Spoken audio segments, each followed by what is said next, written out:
Hello, everyone, and welcome to this episode of Pod Save Chocolate. My name is Clay Gordon. I'm your host, and today's episode is going to be a little different from many other episodes, most other episodes, because the majority of it, which is my interview with Warren Shu, excuse me. You can tell we're doing this live because if I had done this entirely recorded, I would have edited that out.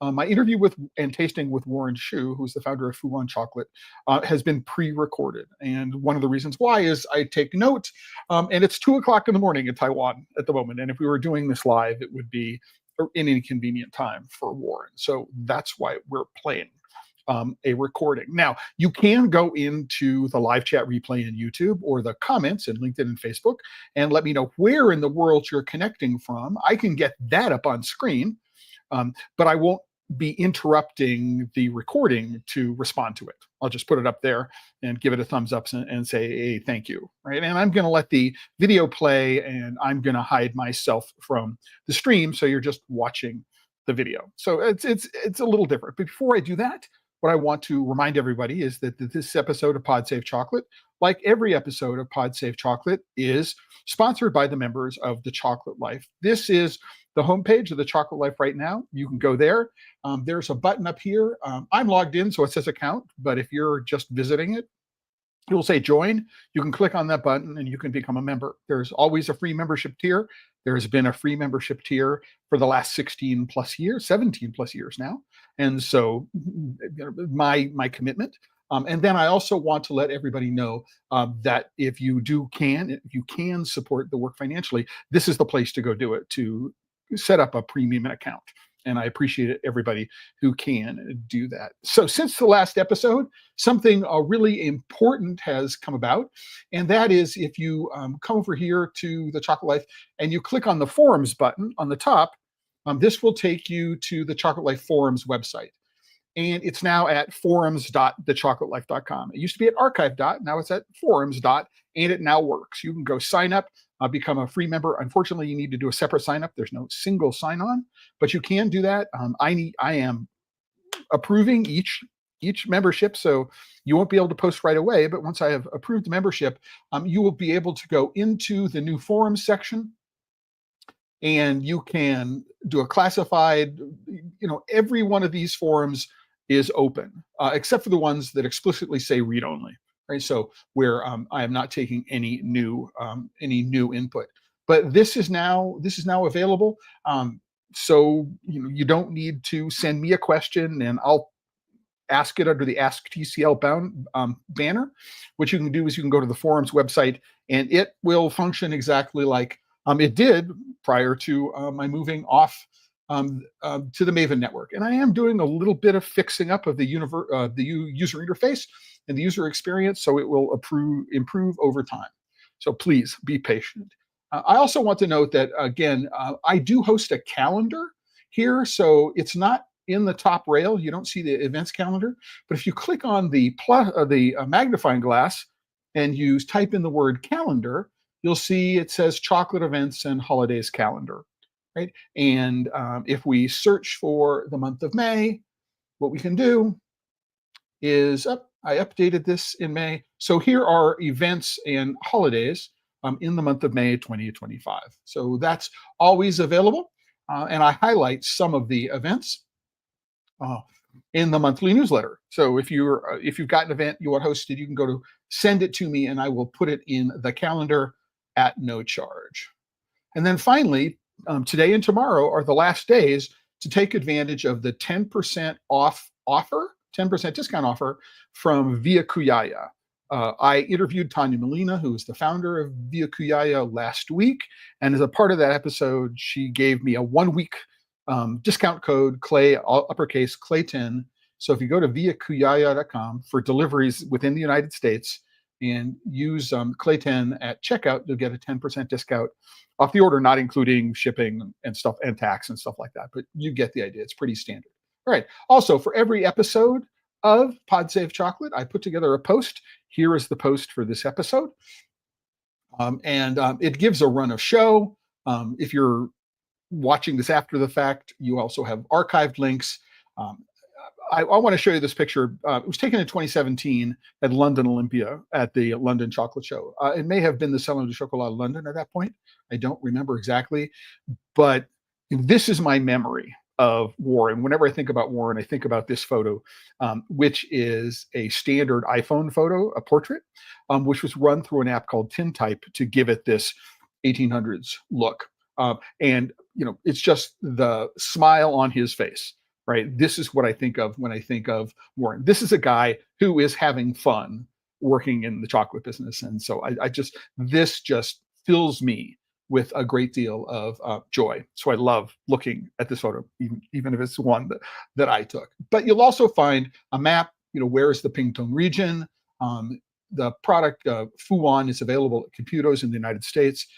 I don't have any discount or any other kind of link or any other connection with Computos, but if you want to go visit the Fu Wan page on Computos website, that link is here. So I wanted to get all of that taken care of before we started playing back the episode.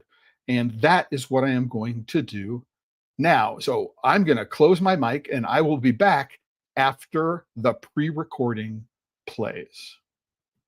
I want to bring on, without further ado, Warren to the stage to join us today. Hey, Warren, how are you? And thank you for joining me. It's early in the morning where you are, and it's after dinner my time. So I'm really, really happy that you're able to join us today. Yeah, I'm also very happy. Thanks for. Okay. So obviously it's having a little bit of problems. So I don't do this very often. This is probably the first time in over a year. So let me go back. Let me click the video and we'll get it started again. Inviting, and I'm good. Yeah, I'm very. It's after breakfast. Very good timing. Yeah. I'm glad to hear that. I'm trying to remember when the first time we met in person was, and I think it was in London. In either 2017 or 2018 at the chocolate show in London, I think so. At Victoria. Yes. But that makes me wonder, it's like Taiwan is not well known for cacao. And so here you are, what was the inspiration? What were you doing before you said, chocolate is my life? Okay. I was a chef in our resort, in Fu Wan Resort. And I source only local ingredients.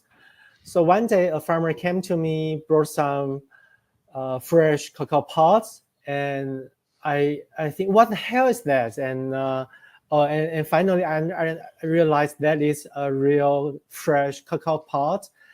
And they told me they don't know how to make fresh cacao pod into chocolate. Neither do they understand how to make money out of it. So I think that's a question. I think that's a question a lot of us want to know the answer to. How do we make money? So, but do you know when they started growing cacao on the island? I mean, like around 2000. Around 2000. But the earliest record is from Morinaga and Meiji. They also tried to plant cacao in Taiwan, but after they left, then it's gone. Yeah. And so for people who don't know, Morinaga and Meiji are two very large Japanese, I would suppose, keiretsu, these holding companies that do all sorts of things.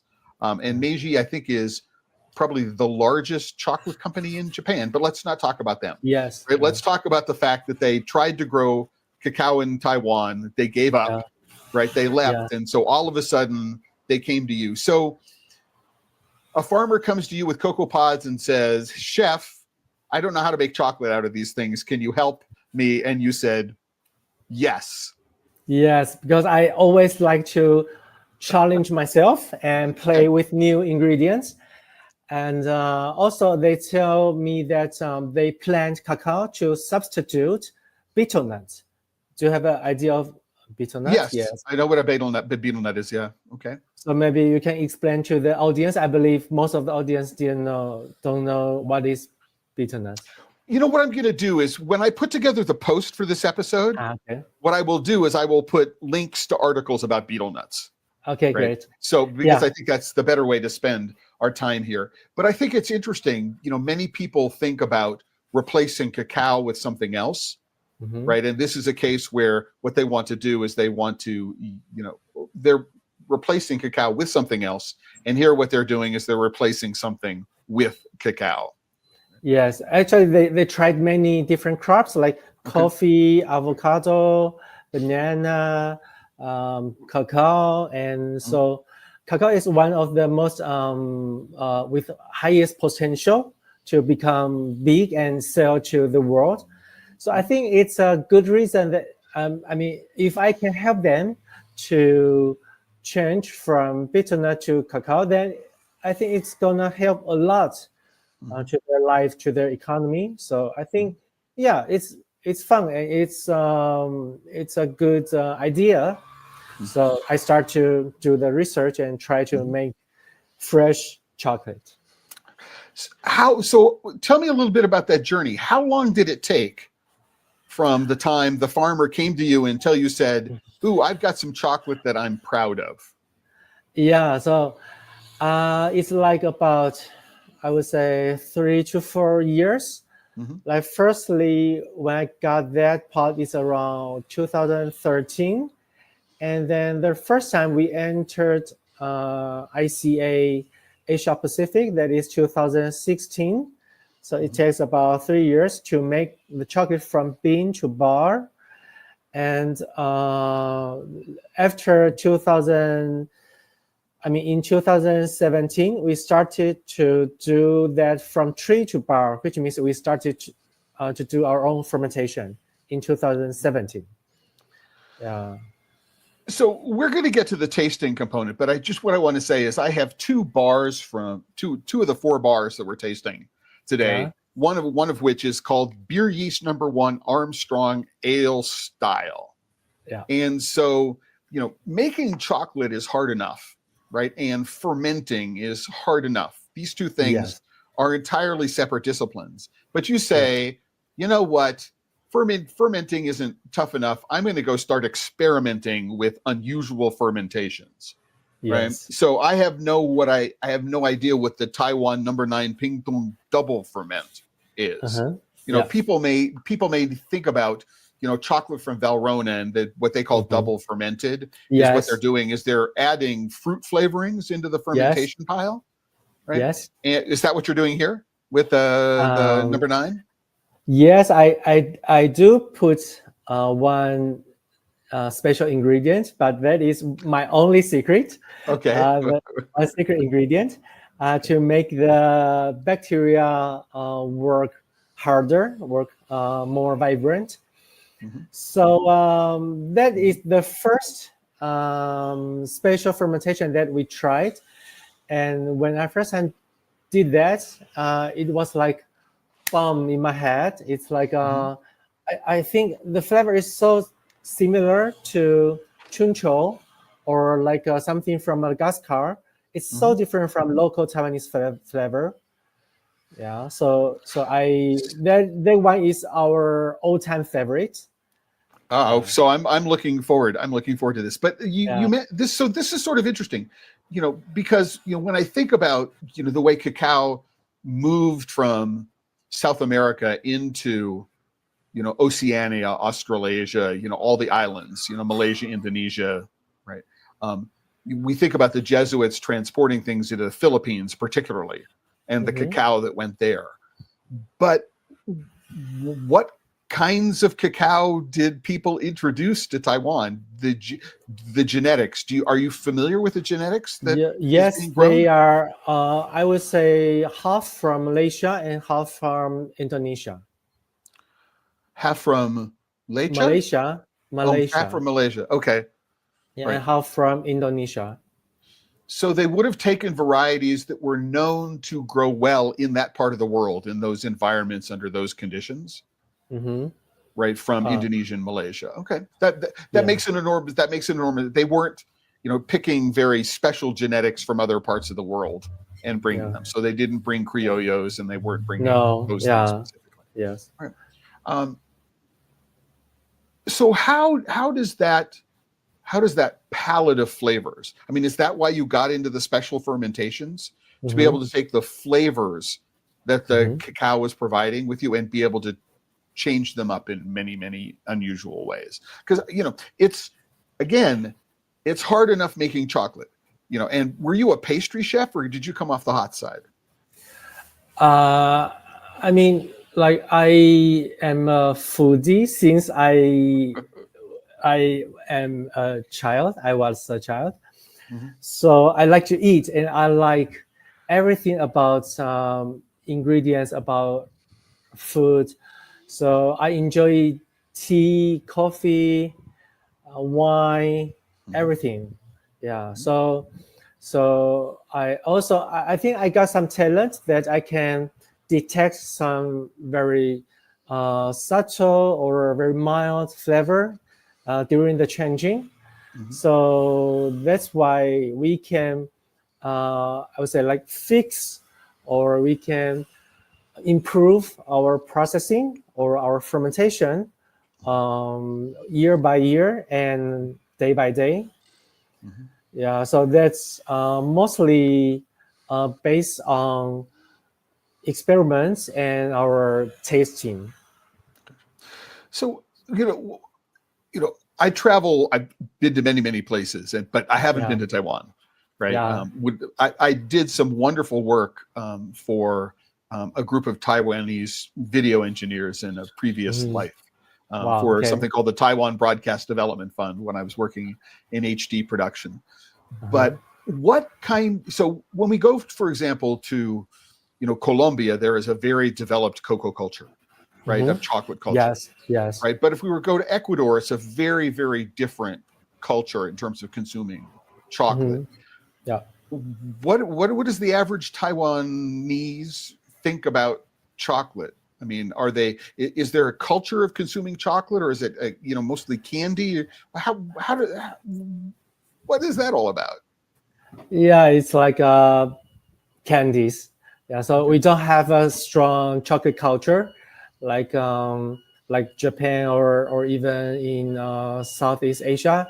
There's nothing about chocolate culture in Taiwan. I mean, mostly are like the dipping on the bread, or with like lots of sugar, small chocolate candies. Yeah, so but I would say to some certain, it's good for us to make a whole new chocolate, I would say, modern chocolate culinary culture in this kind of area, this kind of market. Yeah, so whatever we do, we experiment. The consumer are willing to buy, to pay, and to try. So I would say that's good for a whole new brand without strong chocolate culture background. Yeah. No, it's one of those. It's one of those things that it's one of those aspects of business that many people don't often think about, which is in many places, in America, for example, there is such a history of certain kinds of candy that what you have to do is you have to get over people's ideas of what good chocolate is. And when people think about what good chocolate is, they're thinking about candy. Yeah. And what you're doing is you're walking in, and people don't have any preconceptions. They don't have an idea of what chocolate should be before you do. I mean, are there imported bean to bar chocolate shops in Taiwan?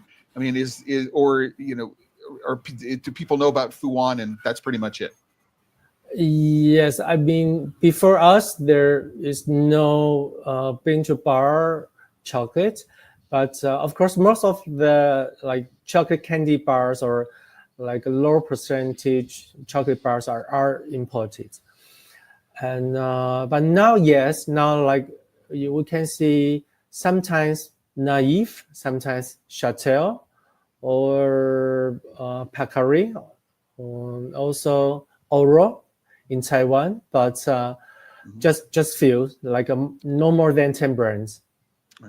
So in case people aren't aware, Chocolat Naive is from Lithuania, Chatel is from Peru, Auro is from the Philippines. Yes. Right. So it's an interesting mix, something from Europe, something from South America, right? Yeah. And then something from, the Philippine the importers just pick something that is weird, or something that is with good packaging, or with lots of awards. I think that's the criteria. So is the average person in Taiwan, do new flavors? Do they like being experimental in the food, or are they pretty conservative in what they're doing? Yes, I think I would say like the culinary culture, the food culture in Taiwan is very open-minded, because we are an island, so we absorb all the good things from all over the world, like from Japan, lots of influences from China, from Korea, also from US, from Italian friends, especially now in the fine dining industry. So Taiwanese people like to discover new flavor, and also the maker likes to do fusion style. But now that there's a trend that to do the fusion with local ingredients or local culture with the other countries. So it's a big mix, of everything. I've done a little bit of research into the geography of the island. I mean, I don't know much about it, and I think about one big city, which is of course Taipei, right? Which is big and more than a million people, but cosmopolitan, very international. Yeah. Yes. So let's just jump into it, shall we? Okay. Let's jump into the tasting. Great. Yeah. So let's go. I have 3 bars here and some tasting samples. So we met up at the Salon de Chocolat in New York City just about a month ago, and it had been the first time I had seen you in person in quite some time. It was great to see you there, and I understand the show was very successful for you, so which I think is really, really happy. But one of the things that I noticed in this, because I opened up all the boxes before I started tasting, is that I have 3 different boxes and 3 different styles of presentation. Yes. So in this first box, I open it up and it slides in, so everybody can see. The bar slides out, right? And then there is a clear plastic sleeve, but there's nothing in here. Right? And then the next bar we're going to try, it's like, okay, it's an envelope style, right? And it slides out that way, right? But it's still in the same clear plastic wrapper. And then the third one we're going to do, it's the box style slide, right? But it's not clear. It's a different kind of flow wrap. And there's a little card like that. Now, knowing everything that I know about you, I'm going to guess this is on purpose. Yes. Right? Why? Why do you have such different unboxing experiences for each of the different ones? Because, pulling off one packaging experience is hard. Pulling off 3 packaging experiences is a lot harder. Okay.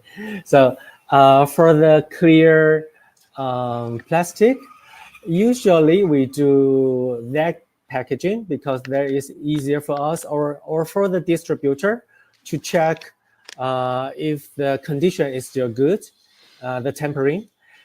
But for the foil one, that is by the demanding of that artist, that which the artist that we collaborated. So he think that is more stylish and more like Right. and for No. But again, the box style Yeah. and the envelope style, that's another thing as well. Okay. Yes. That's another issue. So, for the box style, I would say there is more the product positioning is more like premium and more elegant or with some more ritual. So you open it like a small gift, and which means this product is very special. So like the special fermentation series, we usually do like with this kind of boxing. But for that envelope, I would say that is for our standard and signature classical product series. And that is also more economic way to do that kind of envelope boxing. Right. So for people who may not know, I think it's one thing that's really, really interesting here is that there are two pieces here, right? But this one can always be the same. Yes. So it's a way, and all you're doing is printing a new version of the outer each time. Yes. So it turns out to be not only more elegant, and I noticed that you're using spot varnish, right? And you've got, and you're using the spot varnish and, and foiling, and the varnish is done in such a way that you've got a texture rather than embossing or debossing. It's a way of taking different printing techniques and bringing them together in a way that provides, this perception of value. Yes, exactly. Right? And specialness and gifting. But it turns out to be fairly economical way to go about doing it, because I've got this thing and I can use this one for everything I'm doing. Yes. Right. For many different versions, and all I'm doing is replacing this. So it makes sense. And again, knowing you, Warren, as I do, I would think this is a very deliberate way to go about doing it. you were talking about a very important concept of mine, that I want to put more value as more as possible to chocolate to enhance the value. Like I would expect like $2,000, $20,000 for one bar in 20 years later. I want to do that. I want everyone can do that. I want people would admire, appreciate that. Yeah. No, I think it's again, I'm a fan of the presentation. I also want to let people know, show to people that even though it is clear plastic, it is gold foiled. So there is this elegant components, because one of the things we know from research is you put a little gold on something and everybody thinks it's premium. And there's a date code, lot code on it, which is really, really good. I got to say, however, I'm not a huge fan of the notch which tears down the side, right?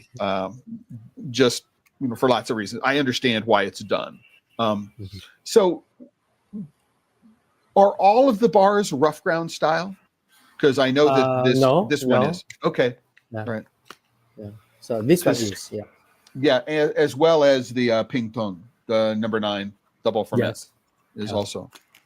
So why did you decide to go that way? Because when people think of elegance, they think of this nice, smooth, what I think of as European style, right? All right. Yeah. So why the rough ground? Yeah. First of all, rough ground can preserve most ester notes from the chocolate fermentation. So like alcohol, like a very fruity or sometimes very floral notes. So if I have a bean that is really elegant or very flavorful, fermented very well with special flavor notes, I would choose to do rough ground. And then second, we would like to imitate like the double ferment number 9 is like the imitation of the bubbling of champagne. And for this one, the number 1 beer yeast is like the bubbling of beer. Okay, gotcha. Yeah. So who is Armstrong? Armstrong, the first man to go onto the moon. Okay. Yeah. So beer yeast number one, Armstrong. Okay, that Yeah. makes So that, you know. yeah. So that means this is I did some research. I'm not very sure if I'm right, but maybe this is the first beer yeast fermented chocolate that is commercially launched to the market in the world. Yeah. It's quite possible. There are a lot of not specifically beer yeast strains that people use, right? But it would be. Are you sharing which beer yeast? It is an ale style yeast. Well, that will tell me something. So, the aroma is rich chocolate, which is there, but there's this note which strikes me as being one that I would associate with an ale style beer. Right? Is that something that you think is there, or is it something I'm just imagining? Yes. Because it says ale style, and I'm It going, is. ooh, I should. Okay. Yeah, because it's all about yeast and all about the flavor that specific yeast can create. Yeah, so of course it brings out some notes that you might had when you drink beer, ale beer. Yeah.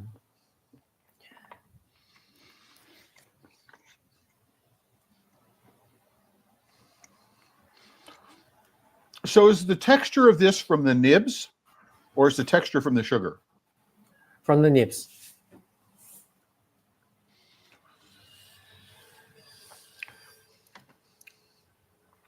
So the snap is quite crisp, very well tempered. And I would think that the bite and the chew are what I expect from the snap. Of course, because of the texture, it gives a very different experience in the bite and the chew. Yeah. So you have to evaluate it very differently. Yeah. But there's this wonderful, this fruitiness that comes through everywhere. I know it says tangerine, right, on the tasting notes. I don't like tasting notes on the front because you look at them and it sort of goes, oh, I'm supposed to taste tangerine in here. And I think that the notion is, yes, it is a citrus. I mean, it is in the orange family when it comes to citrus things, specifically a tangerine as opposed to some other orange variety. It's very, very, very clear. But what happens is that I use an electronic music analogy called ADSR, attack, decay, sustain, release. So the attack on this is actually it starts fairly easy. It doesn't ramp up very quickly. But once it starts to melt in your mouth, once you start to really release the flavor chemicals, right, that citrus acidity just really ramps up very, very quickly, and it hits a crescendo. And there's some wonderful, just really pleasant astringency to it that happens through there. Not certain where that's coming from. And then there's this fade, and it fades through. Right. There's some nuttiness in there. There's some other fruit in there. I mean, I know this says figs, but I don't know if you're thinking about this as fresh figs or dried figs. But you do get that complexity. And in the end, if you let the chocolate clean out of your mouth, it clears very cleanly. There's not much fat, and you don't get any of that, right? But the flavor goes like right back down the center of your throat. And if you breathe in, open mouth, just this wonderful, straightforward chocolate flavor just on the long, I don't know what that sound was, but on the long finish. I mean, it's really quite, delicate on one hand, which is interesting, but robust and bold at the same time, which is an interesting combination. It's like a craft beer. When you drink a craft beer, it feels like that. Yeah, no, it's one of the reasons why I like lambic styles. So I like a type of yeast called Brettanomyces, which is sometimes you get a barnyard funk, right? And you get all these really, really interesting kinds of flavors. I mean, I think this is an ale yeast as opposed to a lager yeast. And again, I will go into the notes and I will say, here's what an ale yeast is, and here's what a lager yeast is, right? And so you get an idea about how different temperatures, and one's a top fermented and one's a bottom fermented. I mean, there are very specific different kinds of yeasts that are there. And so I'm really fascinated. I'm really fascinated. Again, this is just really, really well made. I mean, there's a reason why, I don't know if you know this, but I did an analysis of the 2018 International Chocolate Awards. And in the European bean to bar category, the country whose cocoa beans were used in the most bars was Nicaragua, because Frisholm, right? He won the most awards, therefore Nicaragua. And in the Americas round, it was Ecuador because of Picari, right? And in the Asia Pacific round, it was Taiwan, right? Because of you guys, right? And there's a reason why. And I think it's because you do have this sensibility that says, let me push the envelope a little bit. Everybody else is doing this style of chocolate. I'm going to do something which is a little bit different, right? And I think this is a great example of doing that. So the next one I want to go to is this Taiwan #9 Pingtung. So please tell everybody what Pingtung is. Pingtung is the county where I live, where the Fu Wan chocolate is located in. So it's the southeast part of Taiwan, and it's in tropical. So of course we can plant cacao, and there is a mountain called Dawu Mountain.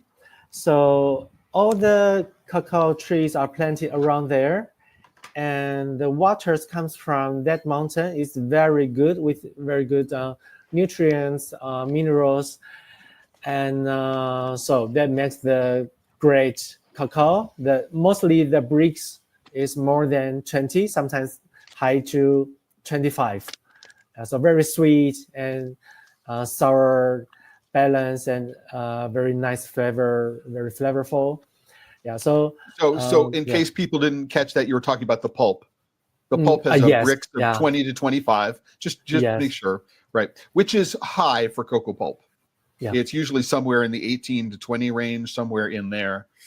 And the pH is usually around 3.5. The acidity is it's very acid and very sweet at the same time, which is one of the reasons that it ferments easily and does so many interesting things.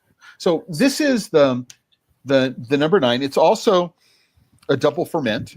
Yes. It has a secret ingredient. You're not going to tell me what that is. You're not going to tell anybody what.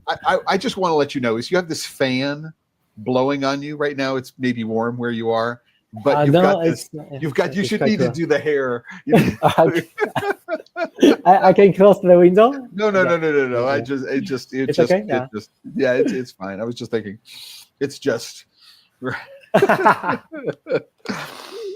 so I'm looking at the tasting notes, and the tasting notes are mainly fruit and nuts of various kinds, right? Yes. And I'm putting my nose in it, and it's this. You start off with just this clear, unmistakable bottom of just straightforward chocolate.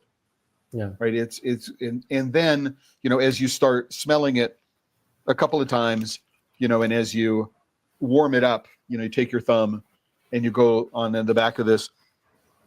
Then you say that there is this balsamic base. I don't know that I necessarily smell it, but I do get more of the sort of like apple peel notes in here. And then again, the nuts on so there's this really, really interesting interplay of wildly different flavors in the bar. This one doesn't seem as rough ground as the other one. Is that my imagination? Yeah. I would say they are like similar, but in the first one, the yeast of the beer yeast somehow change a bit the texture of cacao Okay. itself. Yeah. Okay. Wow. I mean, this is so wildly, Mhm. wildly different. Again, you have this sort of ease into it, and then it just sort of expands. And you've got that now the appley comes through, and it's, there's some strawberry in here Yes. as well. I get the sort of acidity, which is, so a balsamic is often, if it's a good balsamic, like Mhm. an aged, like an AIB Yeah. certified, Yeah. it's very syrupy and very sweet. It's not Mhm. acidic, right? Yeah. And so you do get that sort of the sweetness that I associate with an aged balsamic. But then there's this really interesting sensation of heat. It's not astringency, although there is a little bit of there's a spicy component to it, which goes but it doesn't have any. It doesn't have any of the burn that I would associate with a chili pepper. It's just Yeah. this interesting sensation. Is that where your special ingredient comes in that you're not telling No, anybody about? no, I didn't mean to design that sensation. So I don't know, but But you maybe know what that I'm is thinking. You know what I'm thinking about. You know what I'm yes, saying yes, when I I say, know. yeah. Yeah, Okay. yeah. Mhm. I would say maybe that is some kind of energy or like spirit from my fermentation room. There's uh, story that some people, if um, they do meditation, or they can connect to some that invisible energy, Okay. and then if they come into my fermentation room, they will say, oh, this place is got a lot Huh. of energy and full of Mhm. vibrance. Yeah. Well, I think that's a good word to describe this chocolate, uh, vibrant, yeah. right? I mean, it does have this really strong chocolate base, and the chocolate is clearing out of my mouth. And again, if I open up, and there's chocolate, which is right down the center of my throat, right? Hmm. So there's high up on the nose, it's on the top of the tongue. There's still some interesting stuff that's going on in the bottom of my tongue, right? Yeah. Especially as I get the little bits of cocoa nib and sort of fish them around. But there's this wonderful, complexity. There's this very, very soft rhythm, beat back and forth between the flavor components and that spicy thing that's going on. And if Uh-huh. you sit there and you sort of relax into it, it's really, really quite remarkable. Now, whether or not somebody likes what I think of as a rustic textured chocolate Hmm. is, something, that's a matter of personal preference. Obviously these are all, very highly awarded in the Academy of Chocolate, the International Chocolate Awards. I mean, obviously the judges like it. But you said that this is like this one, the Pink Tung #9, is part of your, I think you said, classic collection. So is this one of Yes. your better selling bars that people get to? Yes, and it's the first special fermentation that we did, and so it's like in 2018 we launched that series. So it's very early product. So Mm-hmm. it's like one of our signature. Yes. I happen to like. I mean, so when I'm a judge, I like the category with inclusions. Give me anything Hmm. with an inclusion in it. I love that. And so in the craft chocolate challenge, which we get done, there we always go back and forth. Dustin and I do, who's the organizer. Is a bar like this an inclusion bar? Right? You're not adding anything extra. You're just not refining it. Right? So it's an interesting question, or about how you're going to do it. But it's more like, if just think of another brand, it's more like a bar from Taza, although Hmm. the texture of here is much more pronounced, but it's Hmm. not as pronounced as a bar from Modica, is Sicily. which is a lot of the crunchiness, a lot of the texture comes from the sugar. Yeah. So there's often a sense in which, if you do have a rough textured bar with the sugar, it ends up being a lot sweeter than it would be, because you have the sugar crystal and your saliva hits the sugar crystal and you get this pop of sweetness. And that doesn't happen here. These things don't seem sweeter than the cocoa percentage. They're both 70%. I mean, the balance is really, really interesting. And this one is, have you always vintaged these? Because this is from the 2024 harvest. Have you always put the harvest we date on always put the vintage. Yeah. Because also that is a value that we want to put to the chocolate. So people can understand chocolate can also be like in vintage and can be aged. Yeah. Yes, it can be aged. You do need to be careful.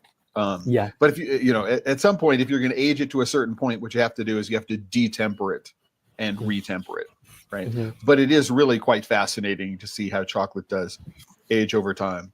So I'm going to take a quick rinse to get this out of this. And the third one we're going to taste is called Spring of Austronesia. Yep. So again, it's the same base. It's the same base box, right? Here, right? But it's got a sticker on it. So you've personalized it. And we have some information about the artist, Yosifu Cacao, with a QR code so you can learn more about the artist. But tell me, there's also a mention of go search for a video on YouTube about Austronesian culture. So for people who may not know, what is Austronesian culture and how did it influence the flavor profile of this bar? Yeah, okay. So Austronesian culture is actually originated from Taiwan and spread it to east to Easter Island, south to New Zealand, west to Madagascar, and north is the origin Taiwan. So it's a very widely spread culture that we all share the same, the same language origin, or share the same plants, textile, food, or like rice is brought to Madagascar. Now I am really intrigued because I want to go visit this place, because I lived in New Zealand for 3.5 years, right? And I'm trying to imagine the connection between the land of the clouds, Aotearoa, New Zealand, and Maori culture. But it makes sense because the Maoris traveled from the north, right? Which would have been, perhaps some of them might have originated, in as far north as Taiwan, right? Before they got in their boats and made their way to New Zealand. So all the ingredients or the flavor components in this series of bars is you can find these ingredients in all the Austronesia. So like in this bar we use the honey, the longan honey, and also the prickly ash. You can find in all the Austronesian region. So Alianthus, right? Prickly and ash, so you're actually adding honey into the fermentation pile. Yes. If so, you're taking something which is really, really sweet, right? And you're putting more sugar into it. So does the fermentation pile get really hot really, really fast? Because you got so much sugar in it? Yes. And you got a lot of acidity, but you preserve the very elegant honey flavor. Okay. And so this is, it says we've got a 70% honey fermented dark chocolate and a 38% prickly ash green chocolate. And so I'm looking forward to see how that is presented. This looks like it's a pain in the behind to deposit, right? Getting that perfect circle in there. I would suggest to try them individually. the dark and green, and then finally combine them together. Great. By the way, I'm a huge fan of doing things like this. Whenever I run across a bar, for example, which might have something on the back. Mhm. So, all right, what I will do is there are two different ways to eat this bar. One with whatever it is that's on the back of the bar, you're smelling it, right, with the chocolate here, and then you turn it over and whatever sprinkled is against your tongue, and you get two very different textural sensations and two very different flavor sensations. Yes.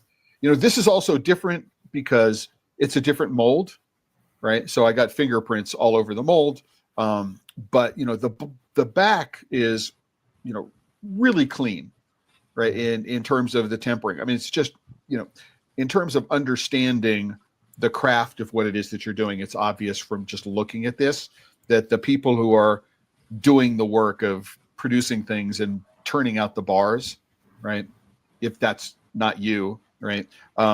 Really know what they're doing. So you've done a really good job of putting together a team to be able to implement your vision here really quite well. So the dark part is fermented with longan honey. Mm-hmm. Yeah. So longan honey is from the longan fruit. I don't know if it's popular or is it common in the States? No. No. Okay. It's not. Very common in Taiwan. Yeah. There are not a whole lot of tropical fruits that are common in mainland United States. Perhaps in Hawaii, perhaps in Puerto Rico, perhaps in some parts of Florida, but I'm in the desert and it's not a common fruit. So what the honey does is, I don't get, I've got this clear chocolate aroma, but it's not quite as strong as in the other ones. Mm-hmm. which is interesting, but the honey really doesn't come through. When I think of, so is this a light honey or is it a dark honey?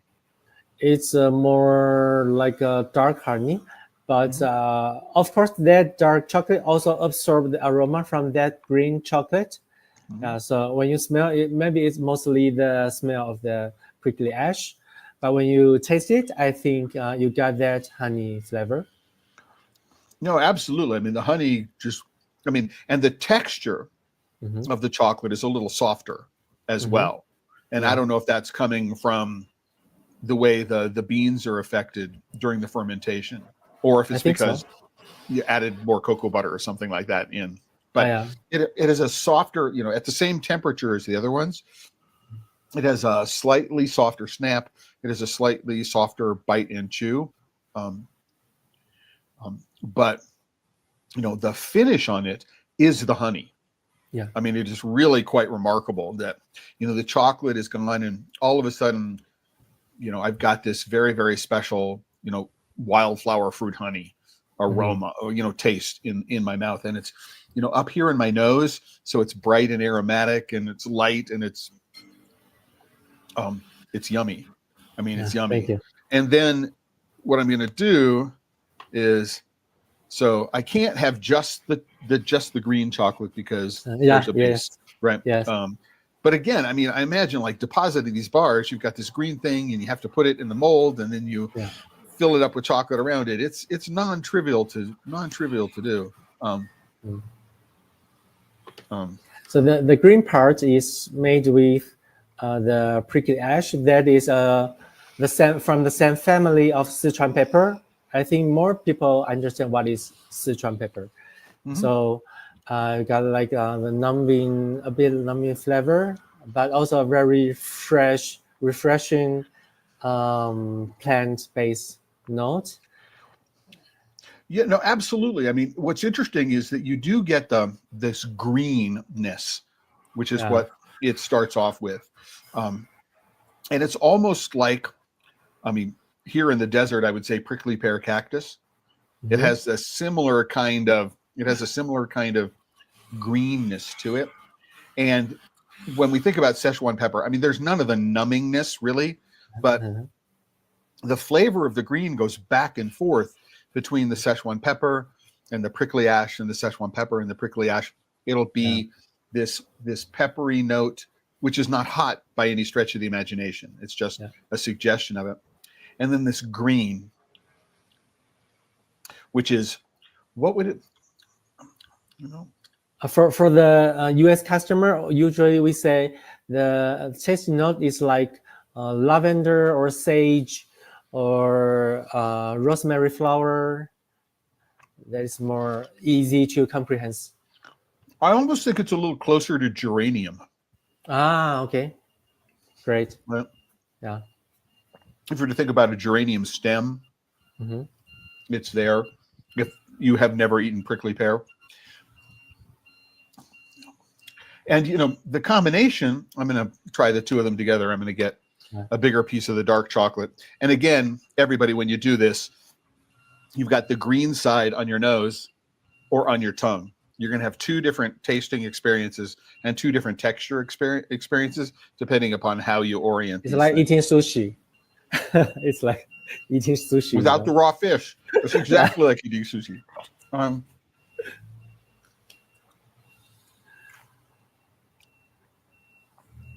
Wow. And it's really interesting how the honey just settles down the green and the pepper, right? They're much more muted and they come in much more subtly after the chocolate has been in your mouth for a while. It just completely changes the experience of those of the flavor of the green chocolate.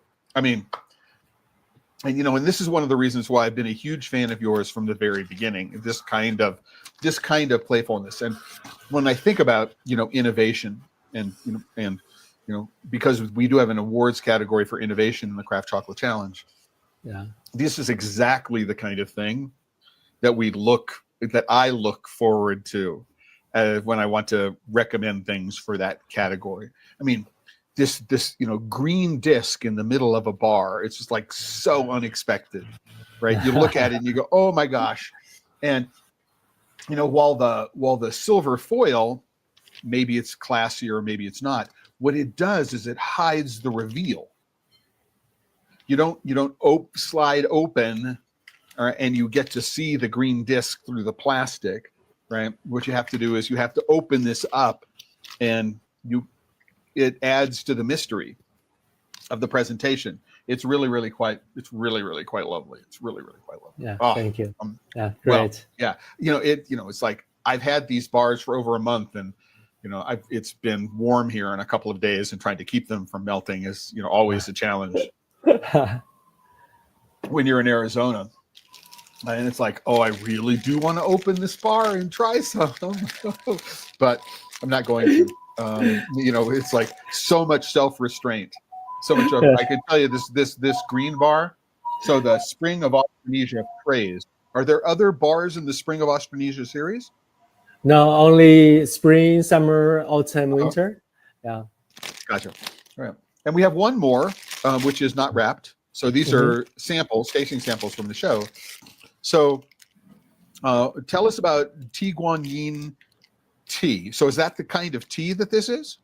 Yes. Tea Guan Yin. If you translate it in English, that will mean Iron Buddha. And so that is a specially crafted tea variety, or we say tea making process. So both from this process or from this variety, you can call the tea 铁观音. So 铁观音 is usually full of notes like orchid and guava. What's interesting is the chocolate doesn't have the aroma. So if I put my nose in it, right? Yeah. It's not chocolate, right? It is herbal and vegetal, right? Which is but it's not bright green, and it's I haven't smelled fresh tea leaves. I mean, fresh off the bush. But I imagine that that's what this smells like, right? It smells like a fresh tea leaf. So you know why? Because 铁观音 tea is like halfly fermented and dark roasted. Mhm. So yeah, that's why it doesn't come with very fresh tea leaf notes. Gotcha. Right. So anyway, So for this process, we just grind the tea powder into the chocolate for 1 day, and it turns the chocolate, turns the tea from water soluble aroma into oil soluble aroma. mhm. Yeah. So when you smell, it didn't smell the strong tea notes, but when you taste it, you feel that. Oh no, absolutely. You see the evolution of the tea. It starts off like I've started brewing it, and it's very mild. But then if I let it steep a little bit longer, it starts getting stronger and stronger. And that's the flavor sensation. You put it in your mouth, and you know that there's something tea-like in the flavor. But as the chocolate melts and as the aroma, as the chemicals start, the fat, the fat in the cocoa starts releasing the aromas and the flavor chemicals in your mouth, it gets more and more tea-like, and it gets stronger and stronger and stronger. But there are no tannins in it. There's no astringency, Yes. right? But you do get, and this is where the roasted flavor of the tea comes in. So the fermented roasted, that aspect of the tea becomes really, really obvious in the finish. And again, I'm still tasting it.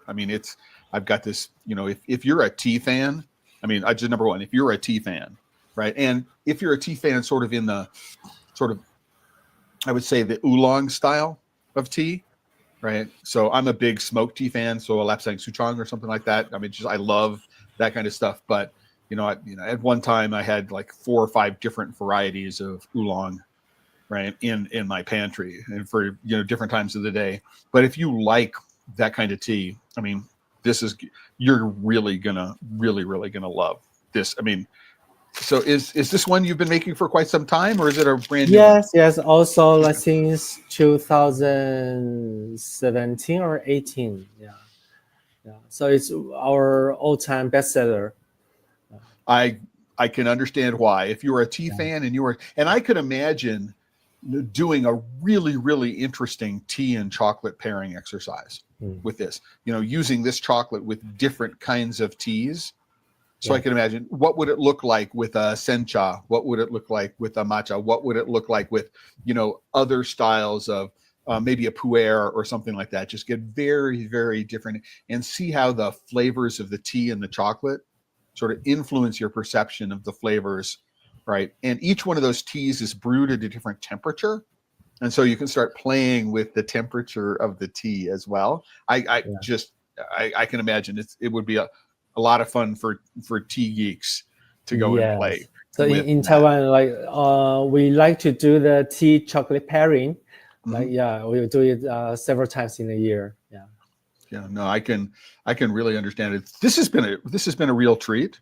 So thank you very much. It's the start of the workday where you are. I do want to just remind everybody, you've seen the little scroll. This is recorded.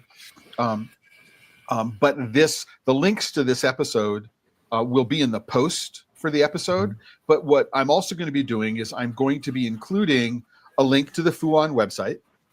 Here in the United States, Warren, you tell me that you could go to Caputo's, right? And you could purchase your bars, your products from Caputo's. If you're a retailer, what that means is you could go to A Priori and you could order them from there. And I think you mentioned that if you're in the UK, that you might be able to go to Cocoa Runners and purchase from there. In the EU, is there somebody who's carrying you, like High Five or somebody like that? I will give you the link. Because in different countries and kind of complicated. All right. So what I will do is, when you send them to me, I will include them on the post. And then I'm also going to put links to a couple of other things having to do with the ingredients, like the Brettanomyces yeast and other kinds of stuff. I will go back and review this and make sure that I get it. So any last words you want to share? It's been a real pleasure for me, but I want to say thank you for being with me here today. I would say for now, chocolate is becoming so pricey, so expensive. But I would say let's maybe eat less but enjoy more with fine chocolate, like binge bar, treat bar. So yeah, let's go to the next wave. Right. So choose mindfully. If you're Yeah. going to eat chocolate, find a supplier, find a maker who does interesting things, who's working in a country you like, working with flavors that you like, and just sit down, relax, and enjoy the chocolate rather more. than just Yes, exactly. rather than munching your way through it. And so again, Warren, I want to thank you very much. I look forward at some point to making it to Taiwan. I would just really Yes, love to definitely. visit. Haven't been there yet. And I'm back. That was the end of my episode, my interview with Warren. And I hope you were intrigued by the process and by the tasting. I am obviously a huge fan of his work, and I hope that you have a little better understanding and perhaps some reason to want to go out and try many of their products if you haven't already. What I realized is that I did not go and let me remove this and let's add this. I did not go and put all the notes into the episode that I said that I would, and I realized that I've got the tasting order wrong as well. So what I'm going to do is I'm going to go and update. I took lots of notes. This was the first time I watched it. I took lots of notes. I'm going to go make sure that I put all of the updates into this episode sometime. Actually later today, sometime, so very, very shortly, I'm going to make sure that this post gets updated. I do want to point out that this coming Friday, so a few days from now, actually later tonight, I have another interview. I'm going to be interviewing Neil Ransom from CMI at Thailand. I met Neil at the Salon de Chocolat in New York.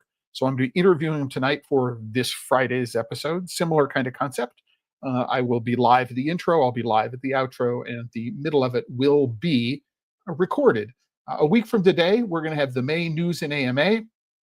And then on the 27th, 2 weeks from today, I'm going to have an interview and tasting with Baiani chocolate from Brazil. I do know that Tuta Aquino is going to be here, and I'm hoping that his wife Juliana will join us as well. And with that, this episode of Pod Save Chocolate is sponsored by you, the members of the Chocolate Life. If you're not a member, you can click on the green button on the homepage. You can join. There's always a free category, free membership. If you do have the resources, you can support the work that I do by getting a premium membership, many of which come with coaching and consulting hours. So I can help you with your business if you would like. It's the way I support myself, and it's always lovely to be able to introduce new guru and other members to the Chocolate Life community. It's been interesting for me to sit back and watch this. I don't watch all of the episodes after the fact, even if I'm updating. So it was really, really fun for me to go and get the experience of being a participant in one of my own videos. And I hope it was interesting for you. And with that, I want to say thank you, everyone, again, and to remind you that if you're working with chocolate and you're not having fun, you're doing it wrong. Until the next time, everybody, ciao.